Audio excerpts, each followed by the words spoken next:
You're listening to The Bird Bath, presented by The Fountain Report. I'm your host, Ryan Leach.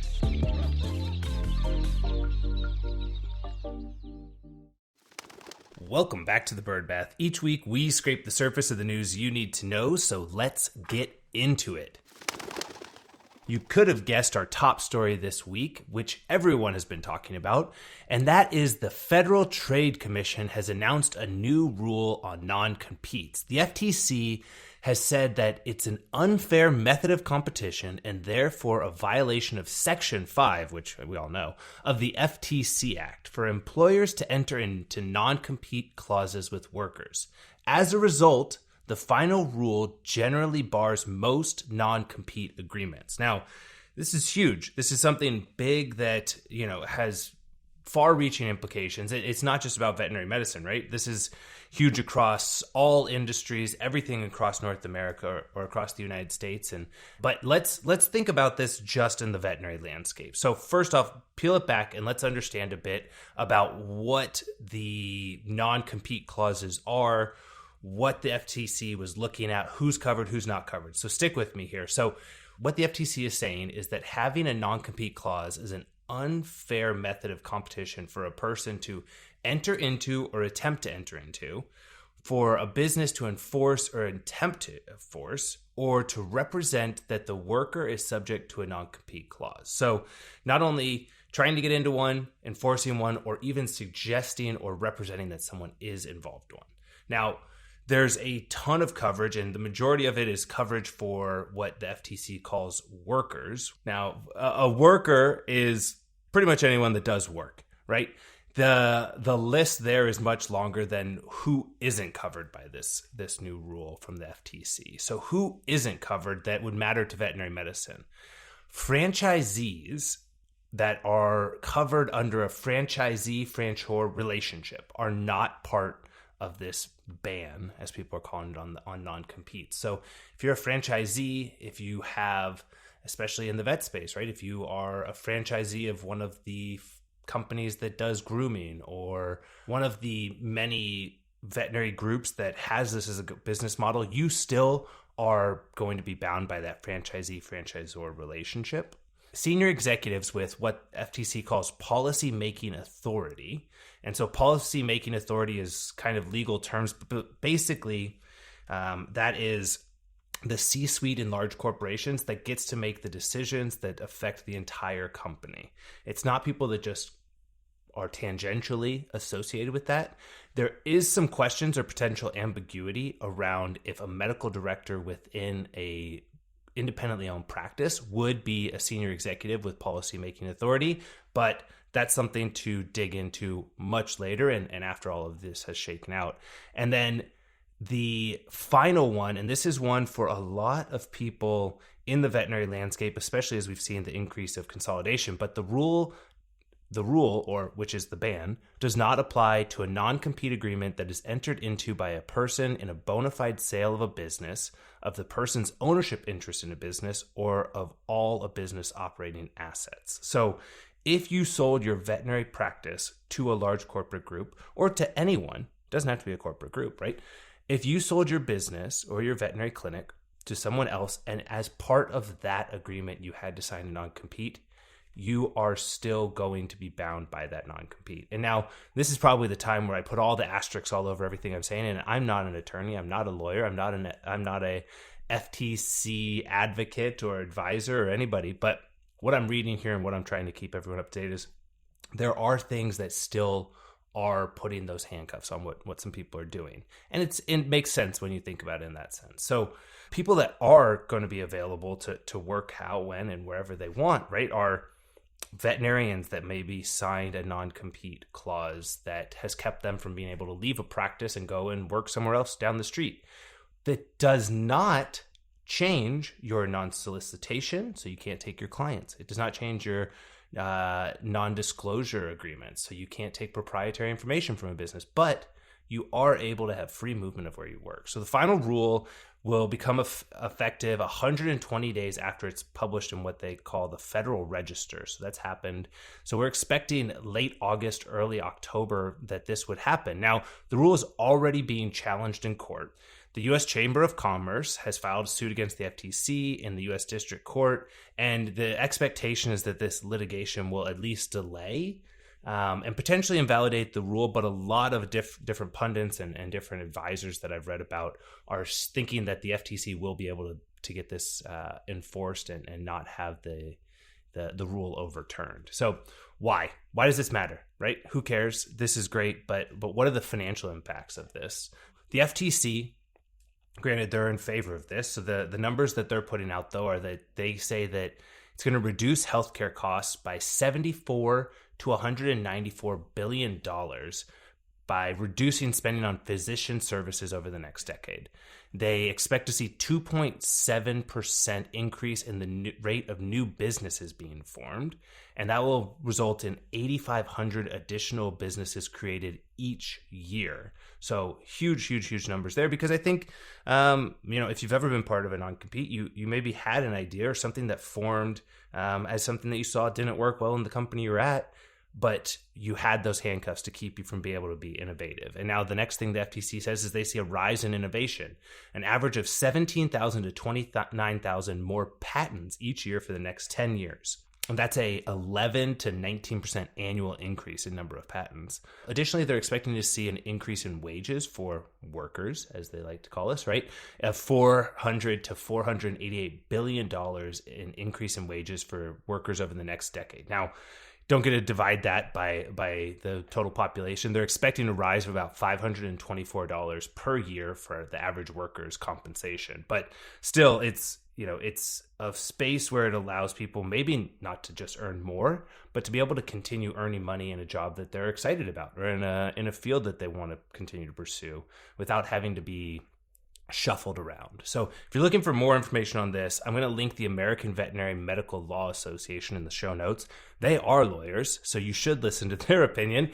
Don't listen to me just taking this as a grain of salt. It's something that I think is very important and very exciting to be able to see. I know a lot of people, especially people in the vet industry, worked really hard to try and petition for that to happen.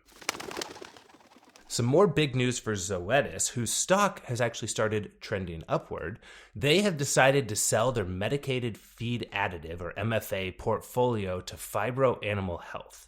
So the business and the sale here is expected to be a $400 million revenue driver for Zoetis. It's what they saw from this business last year.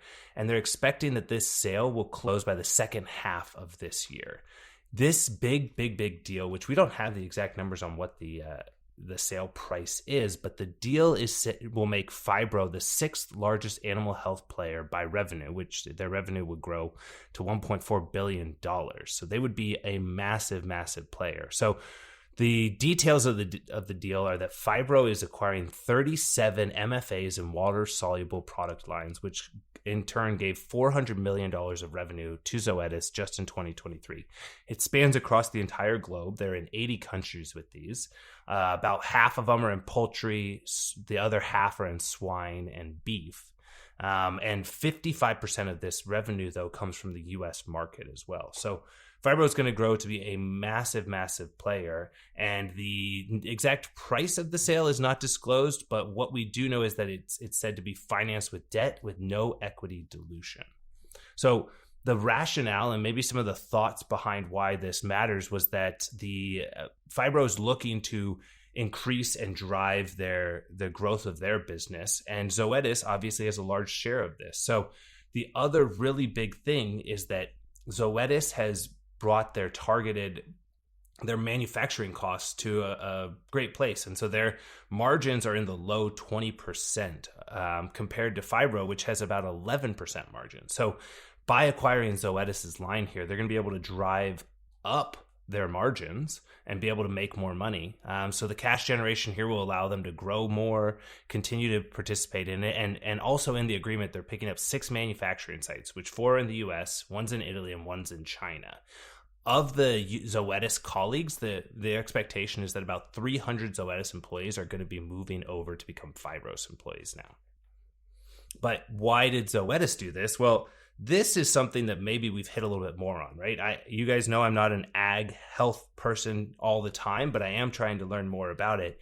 But Zoetis is looking at this as an opportunity to divest a portion of their livestock investments, and it'll allow them to better focus on the other solutions like vaccines, biologic and genetic programs that they do in the livestock space. So those more traditional non-MFA product lines are also things that you could expect to see trickle down perhaps into companion animal, which is where we're seeing companies like Zoetis, Pfizer, and some of the others really double down on their commitment. So the CEO of Zoetis, Kristen Peck, said, "We remain committed to providing innovative solutions to our livestock customers. We believe that the long-term value of the transferred portfolio will be fully realized with Phibro Animal Health, which will continue to expand its reach given their strong relationship with customers worldwide." Seems like something very interesting, super cool. I'm always blown away by the absolute breadth of size that Zoetis' portfolio has when you see that they're divesting $400 million of annual revenue and their stock is going up. So great news there. In other spectacular news, CityVet has announced that they're partnered with ReadyVet Go to enhance mentorship and support for new veterinarians. CityVet, which is based in my hometown here of Dallas, Texas, has a network of 36 veterinary-owned practices, and they take care of people, and they've been doing this for quite a while. They've been in business over the last 25 years, and right now they've just announced this big partnership with ReadyVet Go, which is a mentorship program that's designed to help new and early career veterinarians. The quote that sort of put it into my mind and understanding what the vision of this was from the lead veterinarian at a CityVet location, Christine Deek. And she said, "ReadyVet Go equips new grads with the tools needed for success. I've participated in various initiatives aimed at recent graduates, and without a doubt, ReadyVet Go stands out as the sole program that not only instills a sense of empowerment in new graduates, but also equips them with the necessary tools for success in their inaugural year and beyond." Very interesting here. I think the idea that new veterinarians are coming out, and in many ways that what we're seeing are not fully equipped to be in practice or to deal with a lot of the additional things that come outside of just the practicing of medicine, but with the things around time management, the ways to ask for help within the practice, the mental strains and the constraints that we're seeing there. So in a world where we're seeing a shortage of veterinarians, it's really interesting and super important. And kudos to CityVet here for finding a partner that's going to allow them to increase the mentorship to be able to have these new graduates continue in the industry. The nuts and bolts of it are that CityVet has integrated ReadyVet Go's mentorship into their onboarding process. So they want to make sure that every new veterinarian gains that additional layer of support, which is big. It's an outside company that you can reach out to and be able to grow from, learn more from, and participate with. So really cool. If you've had an opportunity to work with either one of these companies, I'd love to hear your feedback.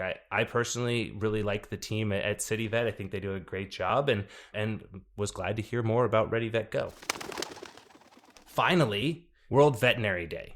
Now, that was just this last weekend, but I would be remiss to not take a second and give appreciation to all the veterinarians across the world.